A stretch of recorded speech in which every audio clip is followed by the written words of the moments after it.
Chapter 12. A Scale of 1 to 10.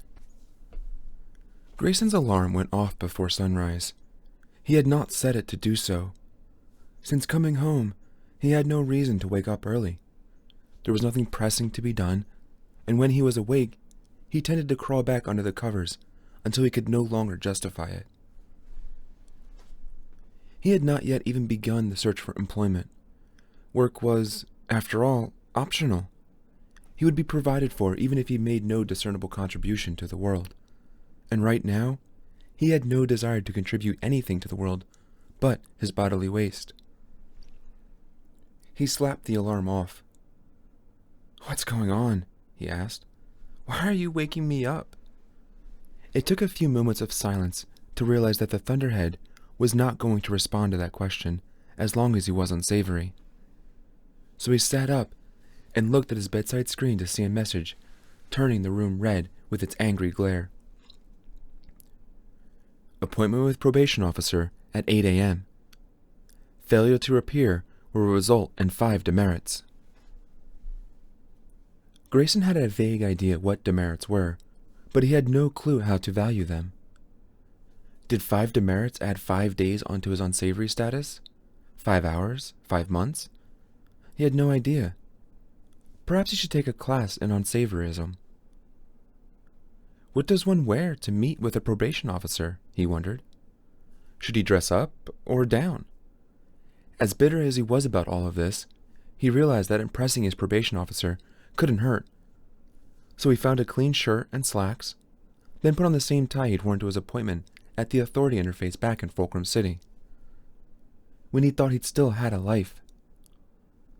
He flagged down a public car, which again warned him about the consequences of vandalism and abusive language, then left for the local AI office.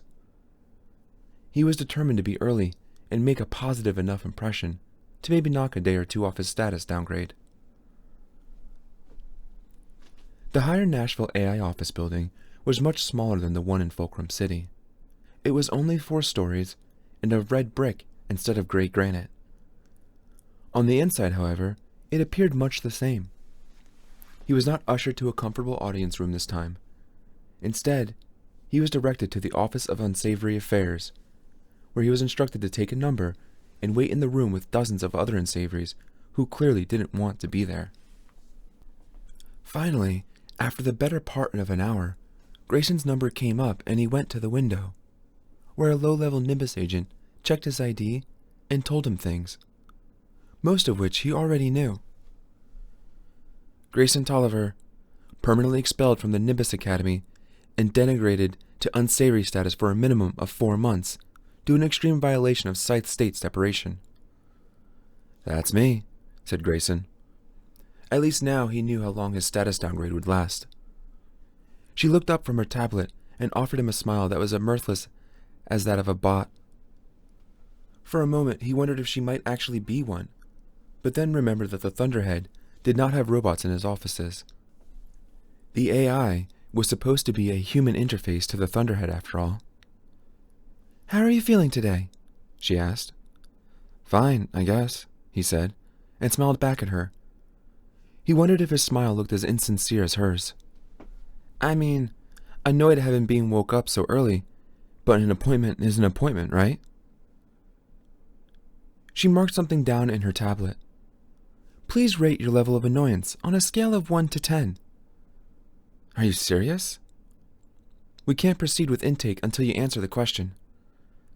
5, he said. "No, 6. The question made it worse." "Have you experienced any unfair treatment since being marked unsavory? Anyone refusing you service, or in any way infringing upon your rights as a citizen?" The wrought way in which she asked the question made him want to smack the tablet out of her hand. At least she could have pretended to care about the answer, the way she had pretended to smile. "People look at me like I've just killed their cat." She looked at him as if he just told her he actually killed a few cats. "Unfortunately, I can't do anything about the way people look at you. But if your rights are ever infringed upon, it's important that you let your probation officer know." "Wait, you're not my probation officer?" She sighed. I'm your intake officer. You'll meet your probation officer after we're done with intake. Will I have to take a number again? Yes. Then please change my annoyance level to 9. She threw him a glance and made the entry on her tablet, then took a moment to process whatever information on him she had. Your nanites are reporting a decrease in your endorphin levels over the past few days. This may indicate an early stage of depression. Do you wish to have a mood adjustment now, or wait until you've reached the threshold? I'll wait. It may require a trip to your local wellness center. I'll wait. Very well. She swiped the screen, closed his file, and told him to follow the blue line on the floor, which led him out to the hallway and to another large room, where, as promised, he was told to take a number. Finally, after what seemed like forever, his number came up, and he was sent to an audience room that was nothing like the comfortable one he had been in last time. This was, after all, an unsavory audience room. The walls were institutional beige, the floor ugly green tile, and the table, which had nothing on it, was slate gray, with 2 hard wooden chairs on either side. The only decoration in the room was a soulless sailboat picture on the wall, which was perfectly appropriate for a room like this. He waited another 15 minutes, then finally his probation officer entered. Good morning, Grayson, said Agent Traxler. He was the last person Grayson expected to see today. You? What are you doing here? Haven't you ruined my life enough? I haven't the foggiest notion of what you're talking about. Of course he'd say that. Plausible deniability. He hadn't asked Grayson to do anything. In fact, he had expressly told him what not to do. I apologize for the wait, Traxler said. If it makes you feel any better, the Thunderhead makes us agent wait before meeting with you as well. Why? Traxler shrugged. It's a mystery. He sat down across from Grayson, glanced at the soulless sailboat with the same disgust that Grayson had, then explained his presence here. I have been transferred here from Fulcrum City, and I've been demoted from being a senior agent to being a probation officer at this regional facility. So you're not the only one who's had a downgrade in status over this matter. Grayson folded his arms, not feeling an ounce of sympathy for the man. I trust you're beginning to adjust to your new life? Not at all, Grayson said flatly. Why did the Thunderhead mark me unsavory? I thought you'd be smart enough to figure that out. Guess not. Traxler raised his eyebrows and released a slow breath to stress his disappointment with Grayson's lack of insight. As an unsavory, you are required to attend probationary meetings on a regular basis.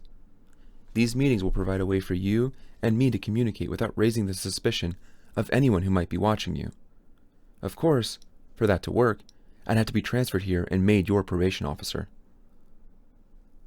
Ah, so there was a reason why Grayson was denigrated to unsavory.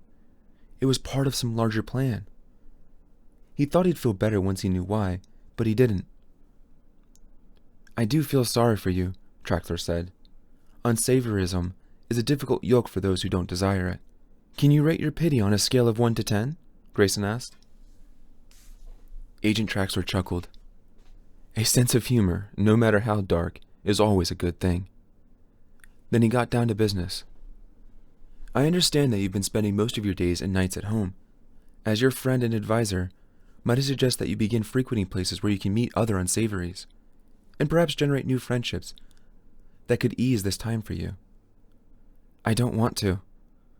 Perhaps you do want to, Agent Traxler said gently, almost subversively. Perhaps you want to fit in so much that you begin to behave like an unsavory and dress like an unsavory, and get yourself some sort of unsavory body modification to show how fully you embrace your new status. Grayson said nothing at first. Traxler waited for Grayson to fully wrap his mind around the suggestion. And if I were to embrace my status? Asked Grayson. Then I'm sure you'd learn things, said Traxler. Perhaps things that not even the Thunderhead knows. It does have blind spots, you know. Small ones, certainly, but they do exist. You're asking me to be an undercover Nimbus agent? Of course not, Traxler said with a grin. Nimbus agents are required to attend 4 years at the Academy and do an additional year of mind-numbing fieldwork before getting an actual assignment. But you're just an unsavory. He patted Grayson on the shoulder. An unsavory who happens to be very well connected. Then Traxler stood. I'll see you in a week, Grayson, and he left without so much as a backward glance. Grayson felt dizzy. He was angry. He was excited. He felt used. He felt put to use. This was not what he wanted. Or was it? You, Grayson, are more special than you know, the Thunderhead had told him. Was this the Thunderhead's plan for him all along? He still had a choice in the matter. He could stay out of trouble, as he'd done his whole life, and in a few months, his normal status would be restored. He could go back to living his life, such as it was. Or he could spiral down this new path, a path that was opposite of everything he knew himself to be. The door opened, and some nameless Nimbus agent said, "Excuse me, but now that your meeting is over, you'll have to vacate the room immediately." Grayson's instincts told him to apologize and leave, but he now knew what path he needed to take. So he leaned back in his chair, smiled at the agent, and said, "Go screw yourself." The agent gave him a demerit and returned with a security guard to eject him from the room. While the Office of Unsavory Affairs might appear inefficient, there is method behind the madness that it generates. Simply put, unsavories have a need to despise the system. To facilitate that, I had to create a system worthy of loathing. In reality, there is no actual need for people to take a number or to wait for long periods of time. There isn't even a need for an intake agent. It's all designed to make unsavories feel as if the system is wasting their time. The illusion of inefficiency serves the specific purpose of creating annoyance around which unsavories can bond. The Thunderhead.